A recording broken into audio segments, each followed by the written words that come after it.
கட்சியில் இருந்து கொத்து கொத்தாக மூத்த நிர்வாகிகளும் மாவட்ட செயலாளர்களும் விலகி வருவதால் அதிர்ச்சியடைந்துள்ள சீமான் அதனை தடுக்கும் முயற்சியில் ஈடுபட்டுள்ளதாக தகவல் வெளியாகியுள்ளது. நாம் தமிழர் கட்சி தொடங்கப்பட்ட காலத்திலிருந்து கடுமையாக உழைத்து வந்தவர்களை சீமான் தரக்குறைவாக பேசி அவர்களை கலந்து ஆலோசிக்காமல் தன்னிச்சையாக செயல்படுவதாக புகார்கள் எழுந்தது. இதனால் கட்சியில் அடுத்தடுத்து நிர்வாகிகள் விலகி இருந்து வந்தனர்.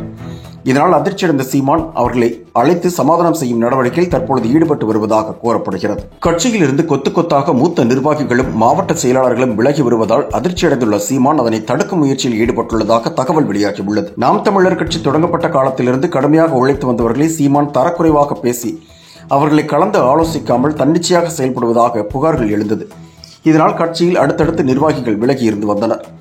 இதனால் அதிர்ச்சியடைந்த சீமான் அவர்களை அழைத்து சமாதானம் செய்யும் நடவடிக்கையில் தற்பொழுது ஈடுபட்டு வருவதாக கூறப்படுகிறது. கட்சியில் இருந்து கொத்து கொத்தாக மூத்த நிர்வாகிகளும் மாவட்ட செயலாளர்களும் விலகி வருவதால் அதிர்ச்சியடைந்துள்ள சீமான் அதனை தடுக்கும் முயற்சியில் ஈடுபட்டுள்ளதாக தகவல் வெளியாகியுள்ளது. நாம் தமிழர் கட்சி தொடங்கப்பட்ட காலத்திலிருந்து கடுமையாக உழைத்து வந்தவர்களை சீமான் தரக்குறைவாக பேசி அவர்களை கலந்து ஆலோசிக்காமல் தன்னிச்சையாக செயல்படுவதாக புகார்கள் எழுந்தது. இதனால் கட்சியில் அடுத்தடுத்து நிர்வாகிகள் விலகி இருந்து வந்தனர்.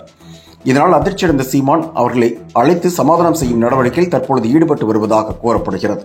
என்றும் உங்களுடன் மை இந்தியா. முக்கிய செய்திகளை உடனுக்குடன் தெரிந்து கொள்ள சப்ஸ்கிரைப் பண்ணுங்க, பெல் பட்டனை பிரஸ் பண்ணுங்க. என்றும் உங்களுடன் மை இந்தியா.